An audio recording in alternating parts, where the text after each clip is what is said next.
แล้วบ้ยเป็นการพบกันระหว่างบาลีอยู่เบื้องซ้ายแข่งขันกับปักหมองอยู่เบื้องขวามาเบิ่งกันว่าจะเป็นปักหมองผ่านเข้าไปอยู่ในรอบที่5ได้หรือบ่หรือจะเป็นบาลีเบิ่งกันว่าพระจะอยู่พระจะไปปักหมองอยู่ทางเบื้องขวาเซซี่เข้าโคจรพบกับบาลีเซซี่ฟ้าอยู่ทางเบื้องซ้ายตอนนี้ที่จะเข้าโค้งหักแผงโค้งสมัครีนายท้ายต้องบังคับให้ดีๆบนสันจะกายโค้งอันตรายเป็นไปบ่ได้ตอนนี้เริ่มตีโค้งกันแล้วจะโค้งไปใส่กระบอกไก่ทานำบากตอนนี้ค่อยต้องนำให้ได้เพราะว่าอยู่บาลีนี้เป็นซี่ไพ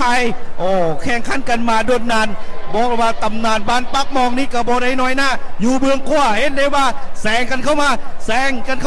เสมอกันหรือบอตอนนี้บอกเพื่อนกำลังใจให้กับทางซองลำบาลีอยู่เบื้องซ้ายปักมองอยู่เบื้องขวา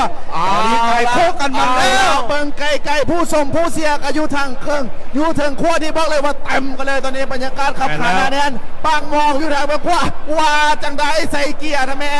ใส่เกียร์1เกียร์2เล่นขึ้นมาเต็มทีเอาละบาลีกับพยายามตีแหงแซงนี่ปักหมองจะนำทันหรือบ่ทันจะทันหรือบ่ทันต้องมาเบิ่งนำกันว่าตอนนี้ปักหมองอยู่เบื้องขวานั้นรู้สึกว่าอ่อนละกำลังลงเบื้องซ้ายบาลีปักหมองบาลีปักหมองบาลีปักหมองบาลีเอาไหวปักหมองบาลีได้ที่สุดก็เป็นบาลีเข้าสู่เส้นชัยโอ้ย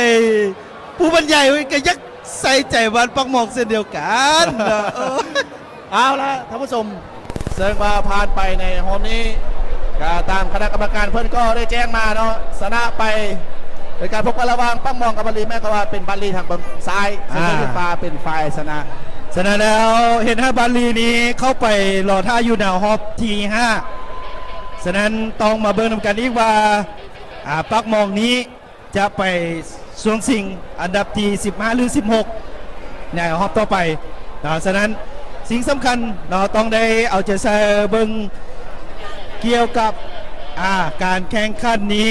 ตั้งแต่ต้นจนจบทุกคนทรงเป็นกำลังใจมาเสียงเดียวกันตอนนี้บาลีเวลาแต่ว่าตอนนี้เอาเป็นเศร้าน้ำบ้าก่อนโอ้เพราะว่าตอนนี้มีแห่งขึ้นมาทันทีโคศกแก้วบัดแห่งจะหมดอะไรมาเห็นแบบนี้โอ้ยตากองหูสึกแบบหูเปียกหูงานอันนี้แหละเพื่อนว่ากำลังใจที่ดีเนาะต้องแพนไปให้เห็นเศร้างามดินแดนวิรชนคนงามเมืองน้ำบากเพื่อนว่าข่าวเศร้างามแต่ตามสเก็ตเห็นมันไกลๆผู้บรรยายเห็นนี่ขั้วน้ำบากตอนนี้บอกเลยว่าขับขาหน้าแน่นไปโดยผู้คนกันเลยฉะนั้นแล้วก็ข้อฟักเตือนเทิงบรรดาพ่อแม่พี่น้องของพวกเราที่ยังจะเดินทางมาเบิ่งเนาะก็ยังสามารถเดินมาได้ทันอยู่แต่การเดินทางนั้นต้องระมัดระวังเรื่องการขับขี่เนาะเพราะว่ายามบุญยามนี้รถรางพาหนะอาจจะขับขาหน้านั้นตอนนี้กะเตรียมกันแล้วเกณฑ์การพบกันระหว่างบ้านบ่มอยู่เบื้องขวาแข่งขันกับบ้าน